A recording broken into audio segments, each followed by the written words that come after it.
Here we go. All right, we're Third time's the live. charm. How's it Yeah. going, Nick? Hey, it's going good, Dave. Thanks for having me on, man. Yeah, man. This is going to be a good episode. I'm real happy to have you on. So real Right quick, on. got to pay the bills. This episode of Road to All Americans is brought to you by ROKFORM. Make sure you guys check them out, rockform.com. I was asked numerous times at regionals by guys in NC and Ohio about this new mount I got on the boat for my phone because I run the mapping, Mercury vessel view, Sea Monster for power pole, the Ionic app for my batteries. Everything's right at my fingertips, right next to the steering wheel. You don't have to worry about it coming out or falling off or anything. It's right there, secure. So, guys, make sure you guys check them out. And at the end of tonight's episode, we're going to be giving away a gift card for $100 so you could get a couple cases and a couple different mounts for your truck and your boat. All right, let's get into it. So, how's it going, brother? Man, it's going good. Me and my family are packing up for a fall break trip out west, and got a wife and 3 little kids. So it's not so much a big deal packing up 3 kids. It's just all the stuff, all the toys and the cups and the snacks and the clothes and the tablets and the charging cords. And so, fun times, man. I hear you. I'm I got a 2-year-old. out here hiding in my shop. I probably need to lock the door, but yeah. So Man. man, it's got all good. So typically, this has been taking place on the road to All American in my truck. So I didn't plan the timing. I planned all the episodes for 7 o'clock for the year, and I ran out of daylight. So it'd be pitch black in the truck. So I just got back from the Potomac. So I'm back home now, getting ready to unpack and everything, bang out this episode and whatnot. But yeah, man. So how was your 2023 year? How was your season? How did everything go? Man, it was good. I had a couple of short-term goals, accomplished some, failed at some, but I feel really happy about my first year on Bass Pro Tour, and we made Red Crest barely, thanks to Dakota Ebear for Devil qualifying, and so that was good. But had a really strong start to the year. Made 3 knockout rounds in the top 10, and went to Guntersville and had 4 fish for about 10 pounds on day 1, and then I lost a 7-pounder, and that just killed my momentum for really the rest of the season, it seemed like. But those big fish will do that to you sometimes. But hey, we hung in there and finished 41st in overall standings, and ready to go again for next year for sure. Awesome. So do you like doing the because you came in, I think, after the every bass counts setup. So That's you right. like the would you have liked to do the every bass counts, or do you like sticking with the best 5?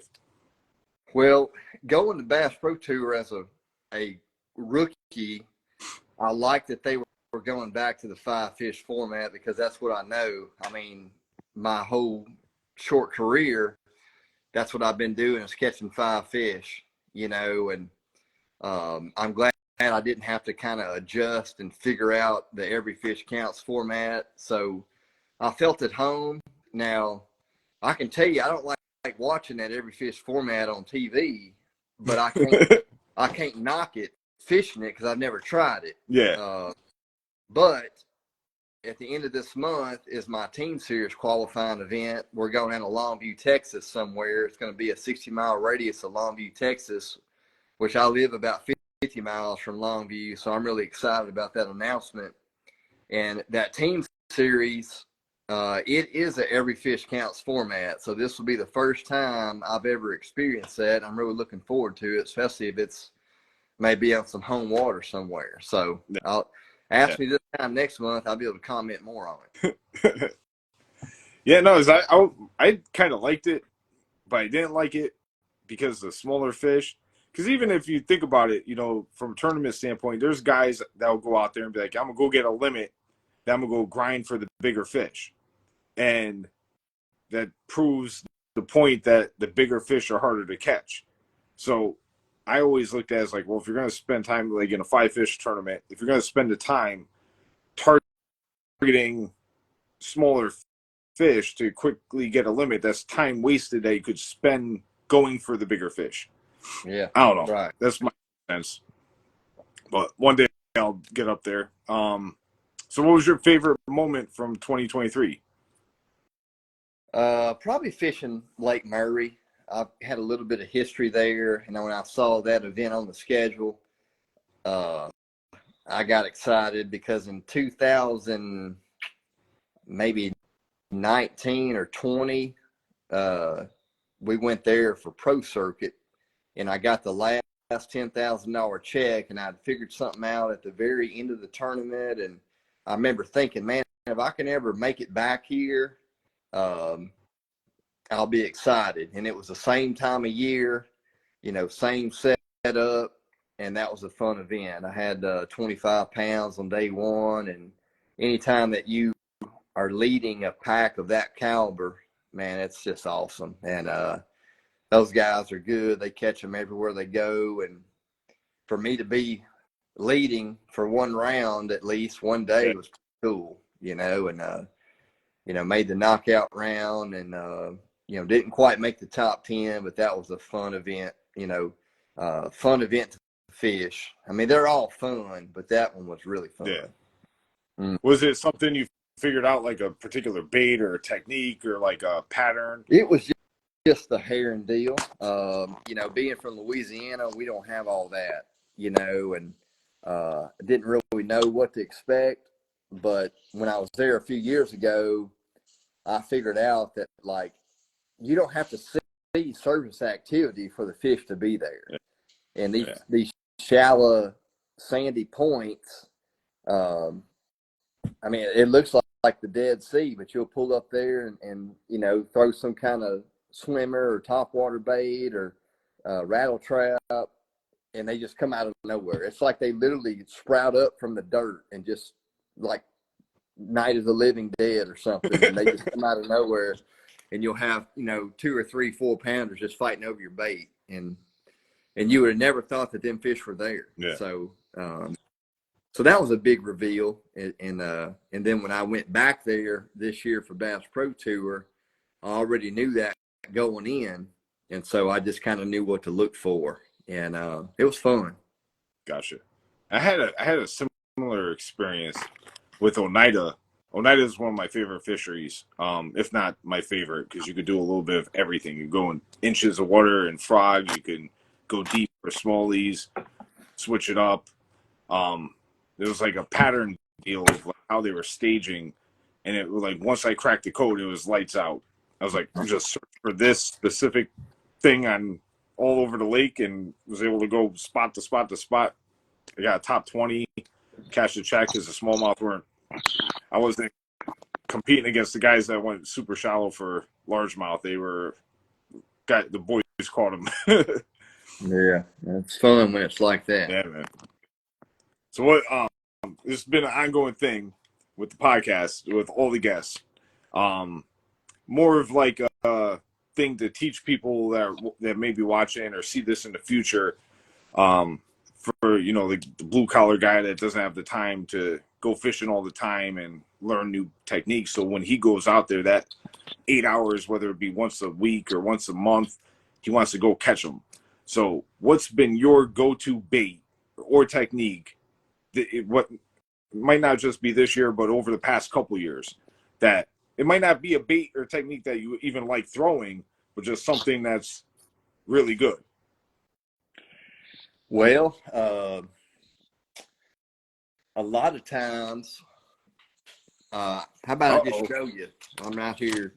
This is my rods I've been fishing with lately, but this black and blue jig right here, that's just a 1/2 ounce black and blue jig. This is a Buckeye with a Yama crawl on it, but any kind of jig like that that's black and blue and it's not too big, this is such a versatile bait. And I mean, it doesn't matter if you're in Louisiana or New York or hey, even Connecticut, right? This bait just catches them, whether you're on boat it around, isolated wood, cypress trees. It really don't matter, So, I don't have like a lot of super secret things. I just kind of keep it simple. And man, I don't think you can get it any more simple than a black and blue jig, Yeah, really can't. Yeah. One of my deals, because I'm a big fan, I do a lot of offshore fishing. One of my deals, because I throw the Carolina rig a lot, spring through fall, and but the finesse version, the Mojo rig. Oh yeah. Like a little finesse worm. All you need is a little 1/8 ounce tungsten, a bobber stop so you can adjust the length of the leader. You don't need to swivel. You don't need to tie 3 or 4 knots and have a friend hold the line for you to tie a knot or anything. You just 1 knot right to the hook, bobber stop, and a weight, and a little finesse worm. And you can run it through grass, power fish it, and it's a fish catcher. You could even use a Senko on it. So a lot of guys look for like alternative ways to fish a Senko, because that seems to be like a staple deal, or any type of stick worm. But yeah, so you heard it from the man himself. You black and blue jig. Check it out. Keep it simple, Keep it simple. I mean, you could probably take a black and blue jig and get bit just about anywhere in the country, especially right now. I mean, it catches them all year, but in the fall, a lot of fish are getting on crawfish, and man, it's just a player. It just catches them. Yeah. So let's talk about the All-American, because this show's based on, right? So hey, that's where it all started for me, right? Yeah. So I know you guys' story when you share with the world the story on your qualification to the All-American. Not even the tournament yet. We'll get into that after. Right. On you qualifying to the All-American. Man, it was I'm getting a charging cord out of my truck. Hang on one second. This is live. It's raw, uncut. Yeah, this is as live as you can get. Like, when your kids are on your phone watching videos all day, they'll kind of wear your battery out. But yeah, man, the All-American for me, I mean, that's where it all started. Like without the All-American, there's no Bass Pro Tour for me. There's no career in pro circuit. It's all kind of it just all wouldn't happen. And I tell people all the time that the All-American is a tough road. I mean, Dave, you're out there grinding that right now. But it is a road, and it is possible, and there's going to be one man every year that moves on and wins All-American and has a chance to qualify and has a little bit extra money to go out there and try it. And so it's a good way to punch your ticket, But for me, if you go back to 2017, I had a regional at Red River, which the launch ramp for that was about 10 miles from my house. And so it was local water, but Red River is somewhere that you never just fun fish because there's like 7 bass that live there. And so it was nice to sleep in my own bed for that event, but it wasn't like, oh yeah, Sam Rayburn or Toledo or Caddo. It was like Red River. Like, it really didn't get me that excited, but I got to go out there, sink some brush, put in a little bit more time than most people just because of where my home address was. I think that tournament was in October of 2017, and day one, I had 1 fish for 2 pounds, but hey, I mean, you're never out of it really on Red River because I think, probably like 13 pounds was leading it or something, I mean, and, anybody that fishes BFLs knows that you just have to finish 6 or higher in a 3-day event.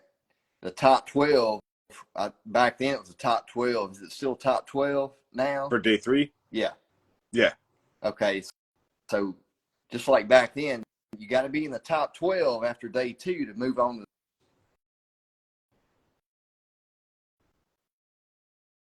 Had one fish for 2 pounds, and I'm feeling defeated. I'm feeling like, well, not going to be this year. But in my mind, I thought, well, hey, tomorrow I got to go out there and catch 15 pounds to even have a chance. Okay. And so that's what I did. I went to the same exact areas. We had a little bit of weather change. I went in there and caught like 4 fish for like probably 11 or 12 pounds, which was huge. And I came back to the main river, and I've been watching this little bitty oxbow. It's just a little square off the river. It's got a rock jetty at the mouth of it and then a pond behind it. And I knew the water just needed to come up just an inch or two to just punch that skeeter over the top of it and get in there. Because, you know, in pre-practice, I knew that nobody had been in there. I mean, you could go up there and look at the little sand dike and tell there wasn't no tracks. Yeah. You know. And so I told my co-angler, I said, man, I think I know where I can go to get a 5th fish. But I need your permission to do it. I need to make sure that you're in on it. And I pulled up on the sandbar and just beats the boat. I said, I'm thinking about running in here. He's like, how are you going to get in here? I said, well, if you get up going fast enough and hit that Atlas jack plate at just the right time, I think you can punch over in here. And I've already talked to McWaw, and it's legal to walk across the sand to get back to the river and put your bag in a boat. If you couldn't get out, you could at least get your fish out. Yeah. So I said, I've got it all thought out, but I just need to make sure you're comfortable with making the I don't want to say jump because we never come out of the water. I mean, it was literally probably about 8 inches of water. It was less than that. 21-foot skeeter. Send it. And he said, man, let's do it. I said, all right. I threw her in reverse, and I ran back down the river where I just came from, and Justin Atkins was fishing the rock jetty that parallels the main bank. And I ran past him, and I did a U-turn because he saw me go look at that oxbow. And later on, when I talked to him, he said, man, I told my co-angler, he said, LeBrun's going for it. And I got up to speed, and I made a hard left 90-degree turn to go into that oxbow. And, man, when I got about 100 foot from the mouth of that thing, I just felt like there ain't no turning back. Like, this is it. Like it's we're either about to wreck or it's going to be good. And so I trimmed up, and it's just enough water for kind of your lower unit to go in. Like your boat's not even, your boat's on dry land basically, but you just got a little path for your lower unit. And man, we went in there. I mean, it felt like we run over dry land for about 2 seconds, but we were in. And we high-fived, and I dropped that trolling motor, and it wasn't 5 minutes. I jacked one punching. It was like a 2-something, and that was my 5th fish. And my co-angler even caught one in there. But, man, I was so nervous because I knew I had a bag to possibly get way on up there. I was so worried about that. I said, man, let's go ahead and go. I said, in case I can't get out of here, we need to know that now and not find that out when there's no time left to react to it. Yeah. And so, you know, there's not any room in there to really get on plane. So you kind of run and do a circle while you're getting on plane and kind of curve your way out of there. Yeah. And, man, I didn't hardly have any momentum getting out, but I made enough bow lift to where I just kind of drug my way out of there. And there was a boat fishing the rock jetty on the outside. And when we come out of that hole, I never will forget the look on them guys' face. They're like, they looked like they'd seen a ghost. But we ran out there, made it to weigh in, and that was like probably the biggest stringer of the tournament. I think I had 14 something, and I moved from 125th all the way up to 7th place is what it was, and so I made the top 12. Got my guy for day 3. My guy from day 3 had fished with me on day 1, and we had a huge man-to-man talk in the boat on day 1. Just some things didn't go right, and it was pretty tense. Like, that's one of the very few times I've kind of got into it with a co-angler. Yeah. And then I get paired back up with him for day 3. And I said, hey, man, I said, let's put day 1 behind us. I said, we both just need to move up one spot. And, hey, I'm going to help you out all I can, right? But, man, let's just put that behind us and move forward. And so that's what we did. We had a great day on the water, caught a limit of fish, moved up to 6th place after the final weigh-in. But I didn't realize that I had tied for 6th place. And I'm literally over there filling out the paperwork to go to All-American. And Mark McWall comes up to me and says, wait, Nick, we don't know if you're in yet. And dude, I just felt like my soul had been ripped out. Oh, and they went in the trailer, and they were only in there about 2 minutes, but it seemed like 2 hours. And me and this other guy from Arkansas were tied for 6. And I didn't know what the tiebreaker was, because you don't read that kind of rule. Like, nobody knows that off the top of their head. So they finally come out, and they said, Nick, you're going, because you had the largest stringer of days 1 and 2. And so that was the tiebreaker, is that largest stringer that I caught on day 2. And so I made 6th place. I actually tied for 6th place, won the tiebreaker. The All-American was the following June on Cross Lake, another home lake for me. Won that tournament 62 pounds. It was amazing. That qualified me for the FLW Tour. And for all you youngsters, that's what the pro circuit was called back in the day. Which now it's not even pro circuits. It's Tackle Warehouse Invitationals. Yeah.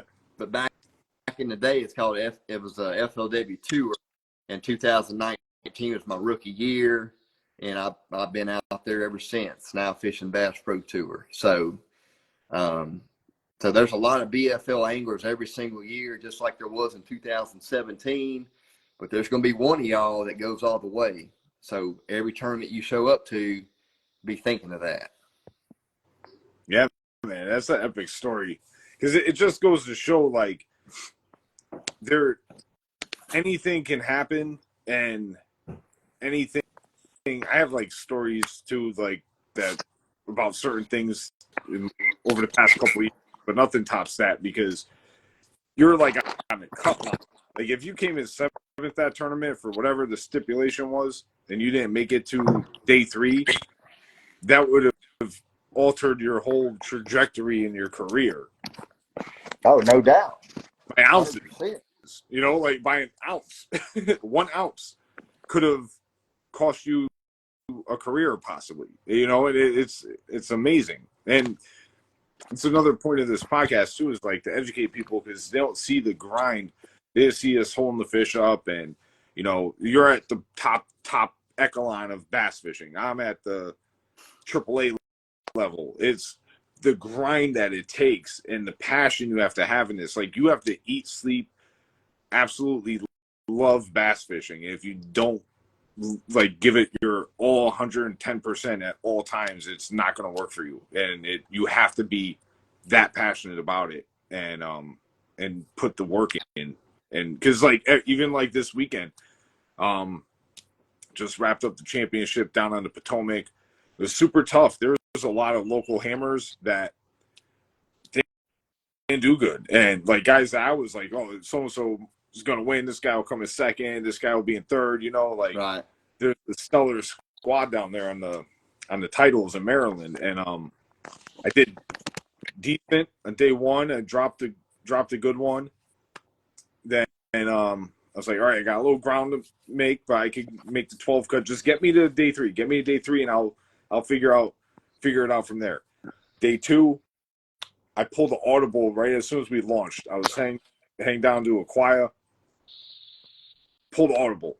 I hit a little punching deal real quick, didn't catch anything. I ran to this one little creek upriver, and I sat there the whole day, the entire day, power pulled down, and made the same like few casts over and over again for 8 hours or whatever it was.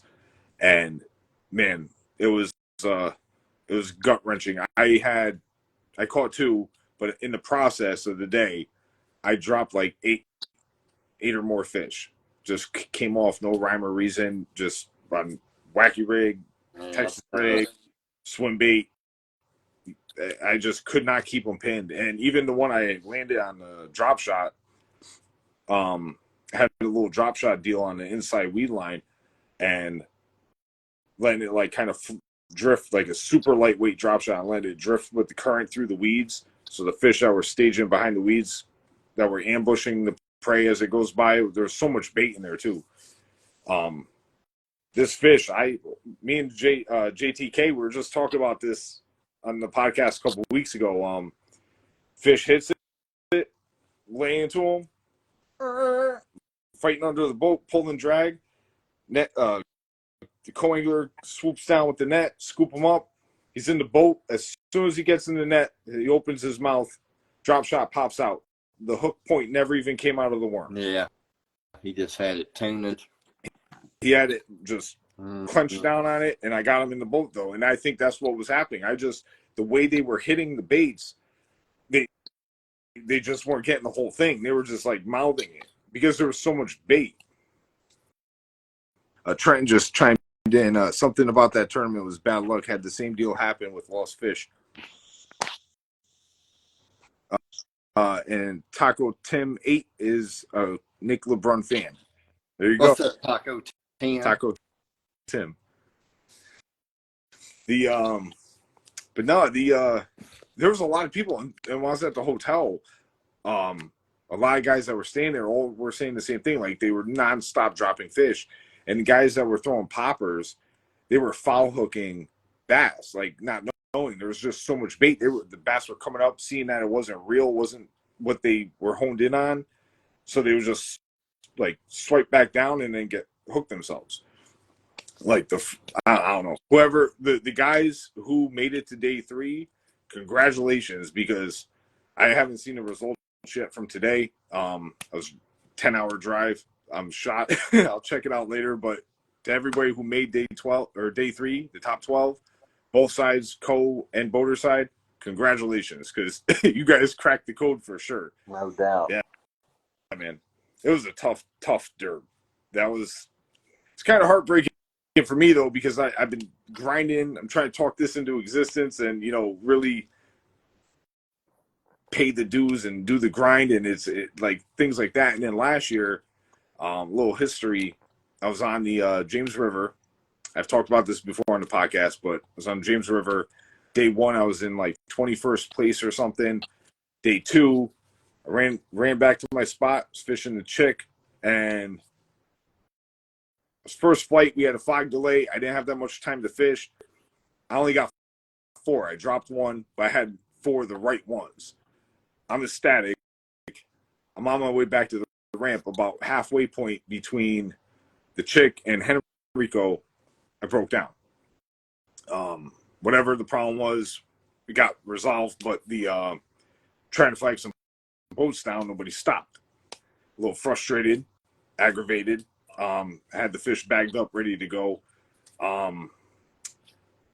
Ended up didn't get off the water till like 8 o'clock at night. But those fish later on, when I looked at the scoreboard, go grab my scale, I would have been sitting in 7th place going into day 3. So that, I believe last year was my like official shot to make it. But so this point forward, it's just going to be a grind to try to get there again. Man, it's a year by year thing. It is a grind, and people don't see like the tournaments that your boat sinks or your tire falls off your trailer, and like I like that you're doing like more of a grassroots type podcast, because there's plenty of them out there that talk about the upper echelon of the sport. But if you're going to chase All-American, you better have some tools in your boat, and you better have some thick skin, because it's a tough road. Yeah, it is. And a lot of people say too, granted, they did change the opens on the bass side of things to where you have to fish all 9. So that's a tough road and a very expensive road for the guys who are struggling to get sponsors and whatnot. But when you're like in the level that I'm at and the pro level, just looking from the outside in, and I'm friends with a handful of guys on the various pro tours, but you guys kind of have a fair, kind of an equal playing field. Maybe like 1 or 2 guys are locals at this lake, or 1 or 2 guys are locals at that lake. Whereas you're competing at our level, you're competing against locals pretty much for the whole trail. Like, yep, half the field's going to be locals at this tournament, half the field's going to be locals at this tournament. It's hard. Like, there's none of these tournaments come to Connecticut. And then again, there's tons of hammers in Connecticut. So you're going to have a field even tougher. But it seems like it's actually harder to break through from this level than it is to like break through to the Cup or the Red Crest, or the Classic, because it's more of an even playing field at the pro level versus the lower tier.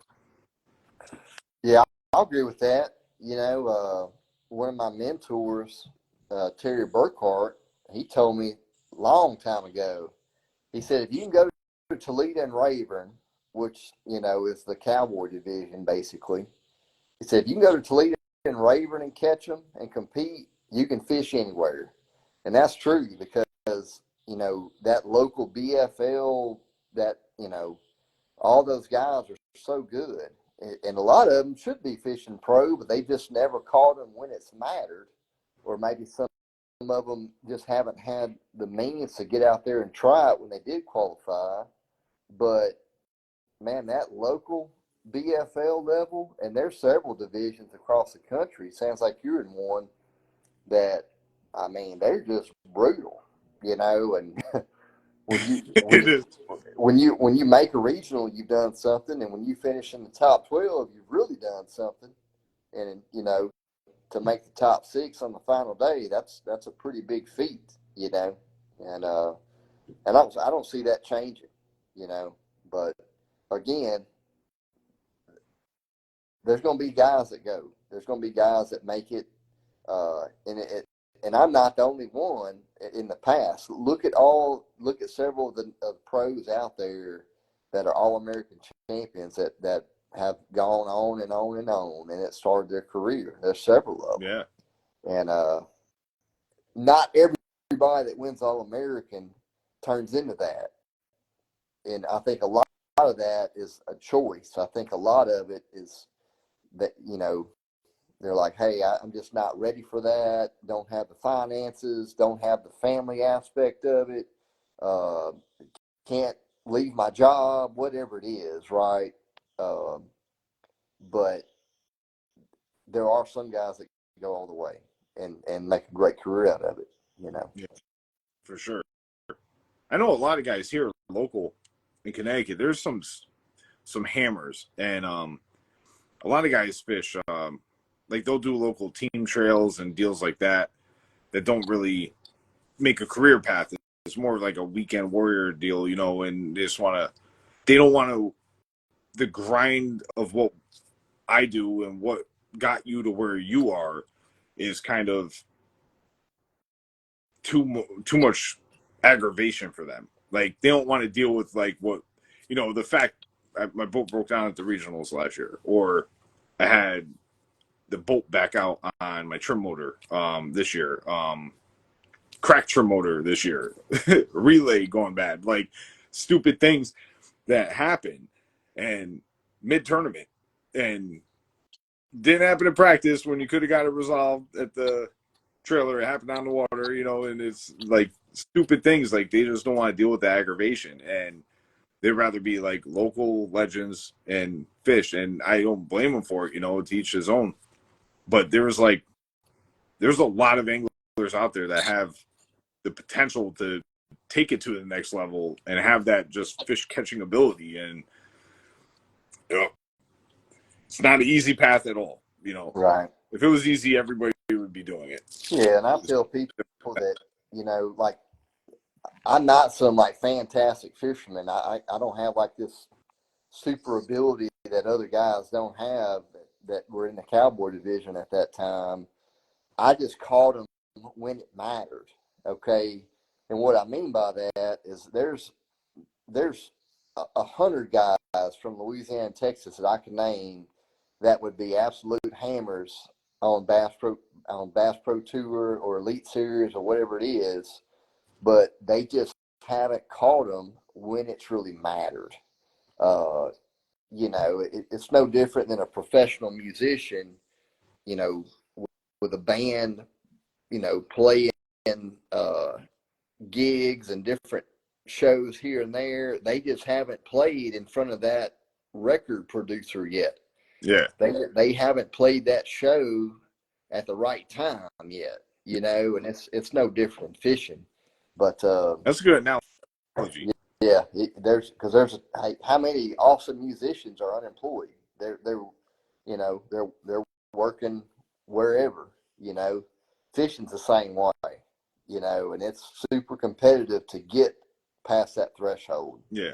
But it can be done. I'm not saying it can't be done because there's going to be new guys that qualify every single year on elites, on Bass Pro Tour, whatever your goal is, you know. But you better have your mind right. You better have your priorities right, and you better be ready to get out there and grind and outwork people. You may not outfish them, but you can outwork them. Yeah, for sure. You gotta put the work in. Yeah. And up the sundown days practicing the whole shebang. The travel, the time away from work, time away from family, the sacrifices you have to take. There's a lot to it.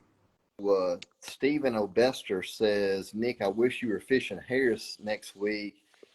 Man, I don't, because the last time I fished Harris, I got caught in the Dora Canal behind 35 little tour boaters. Like it's like these. There's not a jet ski, but it's like this little one-person raft, and there'd be like 20 of them following a main tour guide, and like they are going so slow, like you can't even leave it in gear because you'll idle over them. Like you got to put it in gear, put it in neutral, put it in gear, put it in neutral, and you can't get around them. And the tour guide is like, on your left, you'll see a white-tailed sand crane, and over here on your right, this is a cypress tree.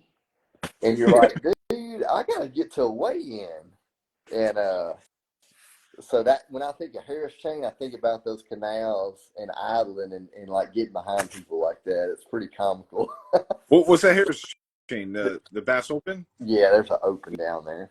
Yeah, shout out to Alex Weatherall. He's down there. He hopped in at last minute. Yeah, that's gonna be an interesting tournament this time. Yeah. Down there. Yeah. Looking forward to some of the coverage. But the so back real quick back to the All American. So how was the experience fishing the All American, like, and taking home the W? Oh man, that's a long story, but I'm gonna give you a summarized version of it. I'll show you what the trophy looks like. Hop down here. So there's the check up there on very top, $100,000 check, and then here's the trophy. And man, it was life changing. It was it was life changing in a lot of ways. Um, but man, what that tournament did is it yes, it punched my ticket to fish professionally. It was everything that I'd been chasing. It was life changing money. Man, I grew up in Vivian, Louisiana. Google that. It's like one of the smallest towns around.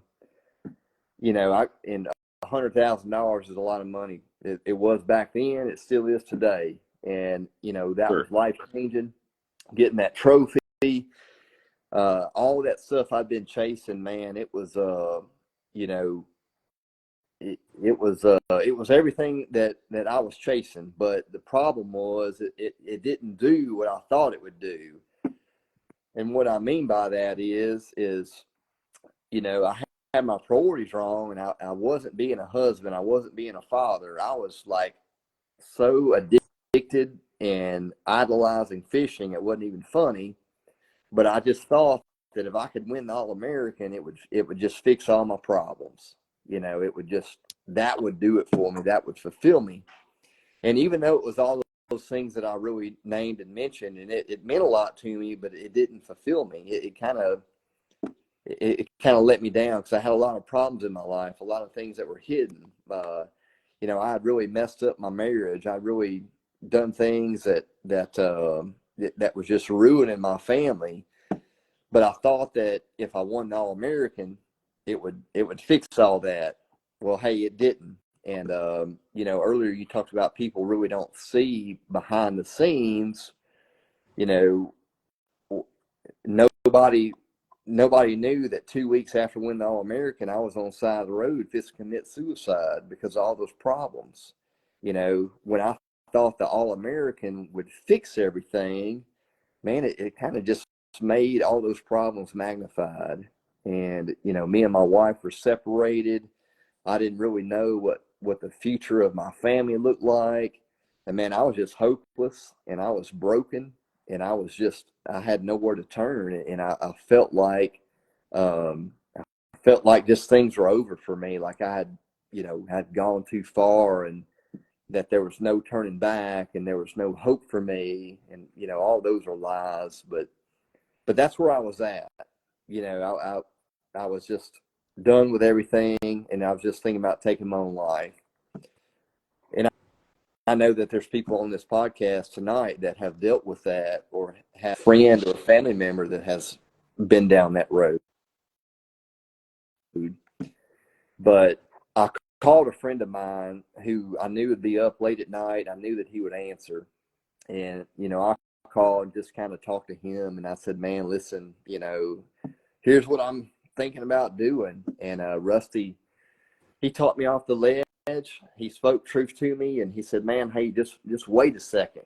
And he hangs up on me, and I'm getting another phone call from a guy named Craig. And Craig said, hey, man, listen, I know you don't know me, but I'm a crisis manager, and I'm also a chaplain for the fire and police department, and I'm also a counselor. And man, listen, what you're thinking about doing is not the answer. He's like, that's not the manly thing to do, man. That's actually just the opposite. If you do that, there's no chance of anything working out. And Craig just urged me to come meet with him man to man. He said, man, I want to meet you. I want to talk more to you. I got more to tell you. Will you just come meet with me? And man, I put the gun down and I agreed to go meet with Craig. And I started going to meet with Craig, and he just uncovered so much in my life that made so much sense. And I just realized for the first time in my life that, all my problems, all my mistakes were my fault, and to quit blaming everybody else and just kind of take some ownership and take responsibility. And the biggest thing that I learned from all that is whenever I thought I was hopeless and I was too far gone, that's not true, because there's always hope and there's always redemption through Jesus Christ. And I became a Christian You know, I did not grow up like that. I didn't really know what all that was about, but I found peace and purpose and fulfillment becoming a Christian and putting my hope and trust into him. And, you know, he didn't just like patch up my family and patch up my marriage. It all became new. Okay. He made me new. I was a new creation, and my marriage was made new, and we moved forward, and my wife Jolene showed me a lot of grace, and she'd been praying for me for a long time because she was a Christian. She was actually advised not to marry me because I was, you know, I wasn't the right man for her, but she married me anyway because she loved me. And so we moved forward, and, you know, it wasn't just Nick and Jolene happily ever after. There were a lot of tough days. There's a lot of consequences to bad decisions. But, man, I can tell you that the marriage we have today and the family we have today, I never knew could exist. I never knew that things could be this good. And so when I think about the All-American, or anybody asks me about the All-American, man, I got to share that, because the trophy, the check, the pro career that spawned from it, that's all great. But my hope and faith in Jesus Christ is the main thing. And that was July the 8th of 2018. I'll never forget that day. And God used the All-American to show me all that and use it all for good, you know. And you know, another thing I want to share with people is, you may see this hashtag from places, but see that hashtag Trophy Ashes? What that is, that's just a message about what I just shared. You know, trophies and money and fame and fortune, that's not bad things, but those things aren't going to last. Those things are just temporary. But that relationship with Jesus will be forever, you know. And so it doesn't matter if you're a professional basket weaver or you got a little league soccer team you're coaching. Hashtag Trophy Ashes can be used by anybody. And that's just kind of a way to kind of share that message and give people encouragement and the hope that they're looking for. So anyway, I know that's a lot, but that's a real summarized version of what the All-American really means to me and my family. That's awesome. You're over there doing great now. 3 beautiful kids. Good to go. Yeah, and I've got a 3-year-old daughter that, you know, that wouldn't be here if it wasn't for all that, you know. So I've got 2 7-year-old boys and a 3-year-old daughter, and she's the boss. I mean, she just tells us all what to do. Yeah. So my 2-year-old is a handful. She's the boss now of the family. Yeah, man. So does anybody online have any other questions about anything at all? Yeah, if anybody has any questions, chime in at any point. Just throw anything you got for our guest here. I did want to see if you wanted to touch on real quick the FFS controversy. Oh yeah. When you said that earlier, I thought of Fox Sports Southwest, but Yeah, you say that. But yeah, that's actually Forward Faith and Sonar, right? Yeah, so it seems like a lot of people are like against it. I don't know if it's what standpoint it's from.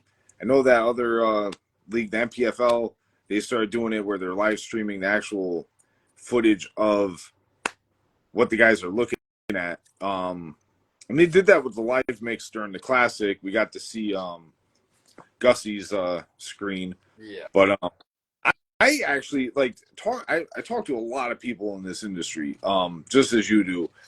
I don't really see hear of people complaining. And I was talking to another guy on shout out to Bailey Egret from the Serious Angler podcast. We were discussing that on one of his posts, and he was like, dude, look at the forums, look at this, look at that. And I'm like Googling, trying to search for the controversy. I'm like, I hear a lot of people talking about the controversy, but I don't see what the actual complaints are.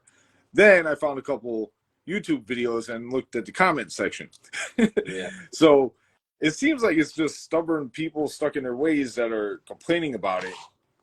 But me personally, I use it as a tool.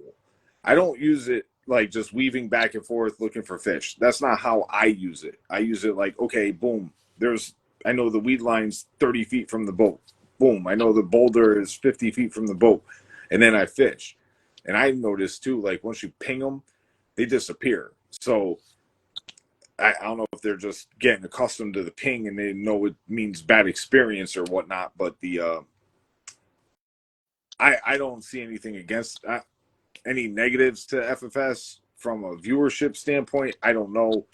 I've been watching Bass and MLF for and FLW back in the day, like for a long time. I don't see a huge difference because there are still lakes where like forward facing sonar doesn't even apply. So what are your thoughts on the controversy? Is it good, bad? Do you see where people are coming from, or? Yeah, I mean, with me, you know, it really don't matter what I think, you know, because at the end of the day, I've got to go by the rules. And if it's in there, if I can use it, then I'm going to have to use it because my other 79 competitors are going to be using it. So whether I like it or don't like it, all that's kind of irrelevant. But I do think that if they would find a way to put the image of the unit on the screen like some of the leagues are doing, where they could at least, like, instead of just seeing a guy like look like this all day long, if they could show what he's looking at, I think that would kind of people wouldn't be so gripey about it. You know, so I think they're going to get creative in keeping the viewers' attention because, man, all them smallmouth tournaments, it doesn't matter what league. I mean, it's just a bunch of guys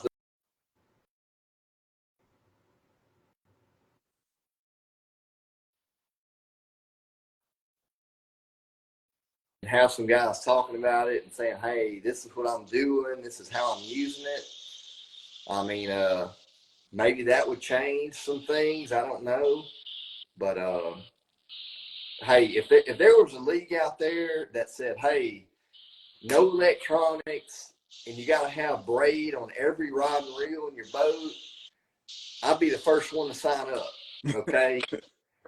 But that's just not reality, you know, and that's not driving the fishing industry. That's not paying, uh, you know, sponsor spots on leagues. That's not marketing dollars.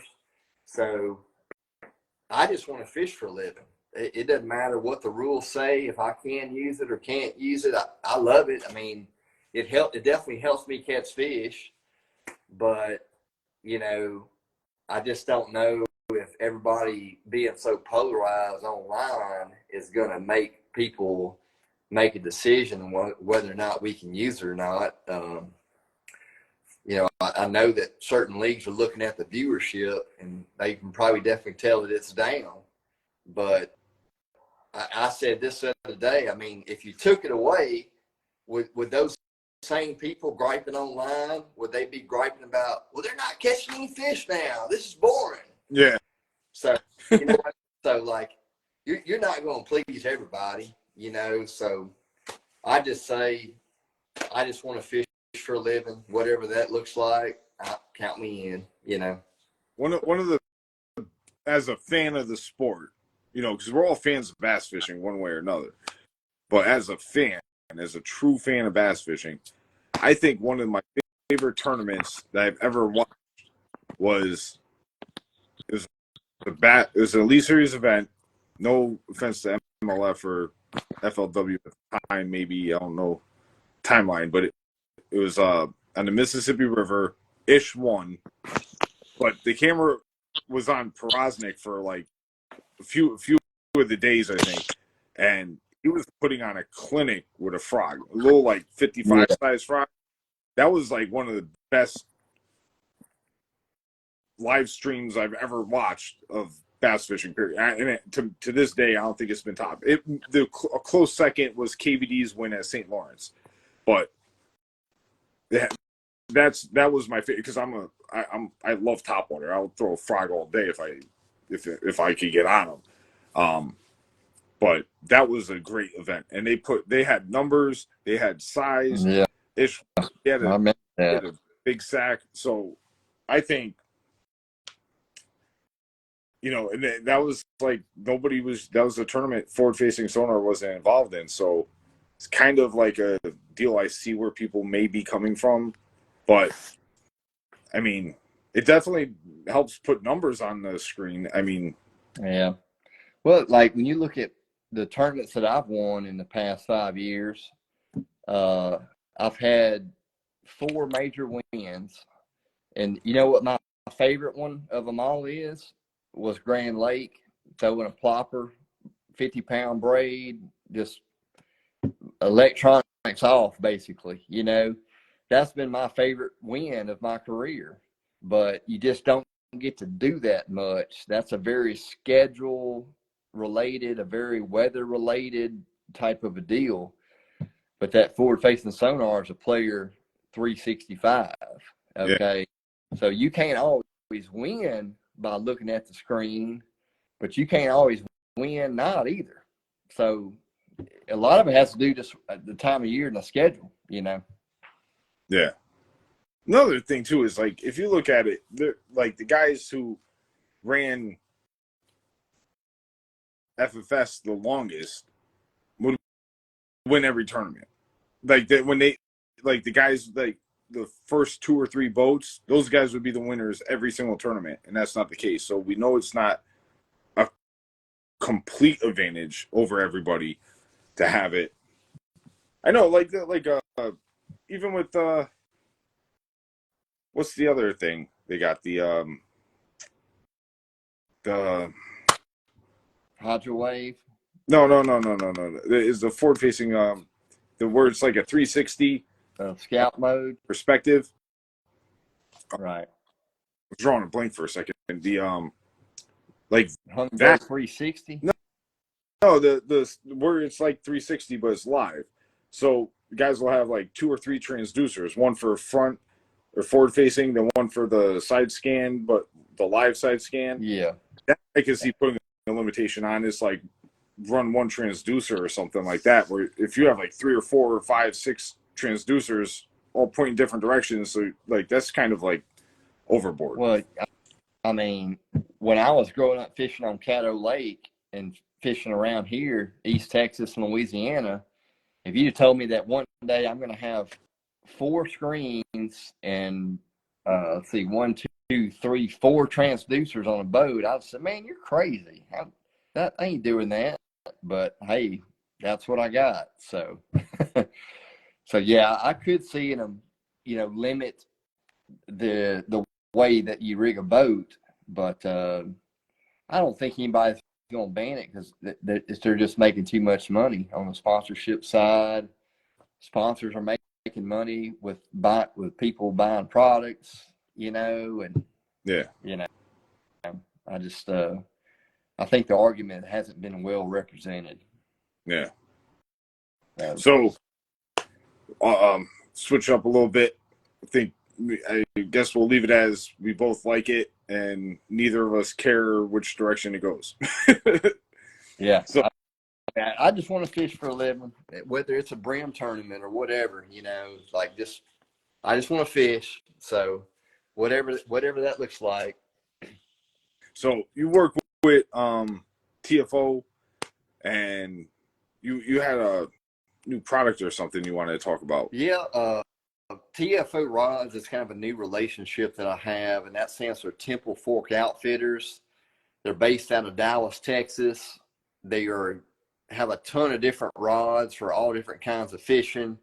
They're real big into saltwater and like fly fishing, but they got bass rods that are really legit too. One rod series that's out that we came out with at ICAST is the new Taction series. And this is what it looks like right there. Taction bass. And what that's all about is, they're price point rods. They don't cost an arm and a leg, but they're designed based on tournament fishing, based on grassroots type anglers, like where I come from. And so I was a big contributor in the kind of the actions and the links and kind of the thought process behind some of them rods. And I'm really loving them. And, I know there's a ton there's 70 billion different kind of rods out there, but these are a little bit different. And so if anybody's looking for a rod that's a little bit over $100, check out the Taction series. Let me know what you think about them. All right, guys. The what else you got new with? You have anything else new with sponsors coming up for 2024? I'm trying to think. No, I want to go back to one thing that I've been using as a jig trailer. I've been putting this. This is the 4-inch Yama Crawl right here. Regular black and blue goes right here. I've been using all that, but this bait right here, it floats. And I'm not talking about it just like kind of floats, like it legit.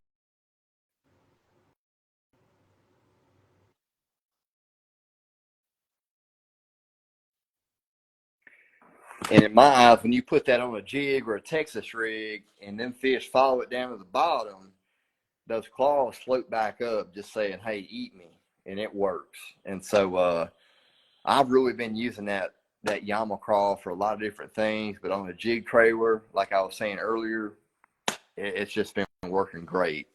We released the 3-inch version of that at iCast. So you got a 4-inch and a 3-inch, both good trailer options, both good Texas rig options. So going back to that weekend guy, might be a truck driver, only get to fish once a month. Shout out, Jake. Yeah, 4-inch Yama Crawl on a jig or 3-inch on a Texas rig, whatever you're going to do, man, that's a great way to just go catch some fish.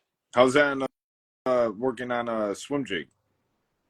It's a good swim jig trailer too. If you go with the 4-inch, you can really run the jig high and shake it and kind of make it stationary more than you can the 3-inch. The 3-inch is more of a pretty swimming, smooth line through the water type of a action. But for those of y'all that like to shake a jig up high, the 4-inch is great for that. Cool. They have I know this Yamamoto, they gotta have a ton of great colors. Yeah, they do, and they're all legit. So what other plans outside of doing the Bass Pro Tour next year? What else do you got going on? Any are you gonna hop in any other tournaments or trails or opens or anything? I'm definitely probably going to try to fish a few of those invitationals again. There's an invitational at Rayburn. Rayburn's kind of my home lake. There's another invitational at Champlain that looks really good. So definitely got those two eyeballed out. And I normally fish a Toyota series, but that schedule's just not really jiving with Bass Pro Tour for me on the lakes that I like. The Rayburn Toyota is during Santee Cooper Bass Pro Tour, so I'll be out on that. But man, with my wife and 3 little kids, 10 or 11, 12 tournaments, that's plenty. So yeah. I'm just going to be content and not rock the boat too much. I hear you. Yeah.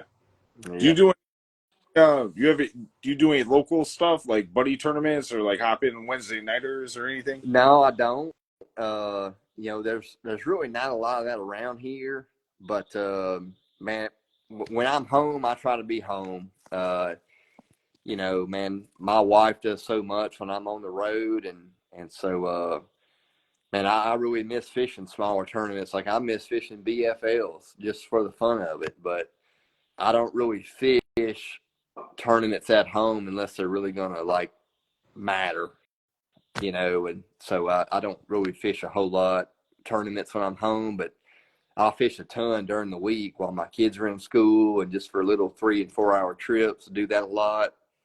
And me and my wife have recently got into real estate, and so that's kind of taking up some of our time too. But January will be here before I know it, and I'll be back on the road. So I love it. I don't get tired of it. That's awesome. Yeah, man. I was actually talking to the missus over here on the way down to the Potomac. I was like, we might have to consider getting an RV at some point because she be pre-COVID.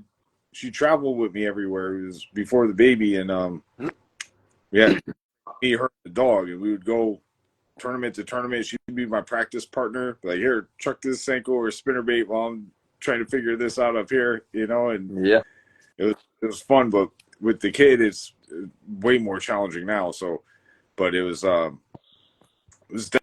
definitely fun. You guys ever travel as a family to any of the events? Man, on average, since my daughter's been born, my family will come to about 2 tournaments a year. And that's about all they can do, they're probably going to come to Red Crest. That's only about 7 hours away, 7 or 8 hours. That'll be at Lay Lake in Alabama. And so I'm looking forward to that. But, man, it's hard with 3 kids. You just can't throw them in the car and go. It's a big, big process. But they normally come to about 2 tournaments a year. So we're going to try to keep track with that. Gotcha. Yeah. So It's been great having you on. Yeah. Guess Yeah, man, I appreciate the opportunity, and man, thank you for the work that you're doing, because the All-American is a special crowd. It's a special deal, and I'm glad you got a podcast that's centered around it. That's awesome. Yeah, man, I really appreciate that, especially coming from you. And it was great to have it come full circle and finish the season off with former champion yourself. But yeah, man, and I really appreciate you sharing your story too on the pre, post, and during of all the events surrounding it. I mean, it's great to have you, man. Yeah, man, I appreciate that. And if anybody joined late or wants to hear that story, the full unedited version, they can go to YouTube to my channel, and there's a video on there that says "Marriage Story from Death to Life," and that's just kind of the full-blown, unfiltered, raw, real story of kind of all that went down. So encourage y'all to check that out, and you can go to trophyashes.com for extra encouragement. And man, thank you very much. Yeah, man. Hey, you have any last? I kind of skipped the deal, but do you have any special sponsors you want to just shout out real quick? Man,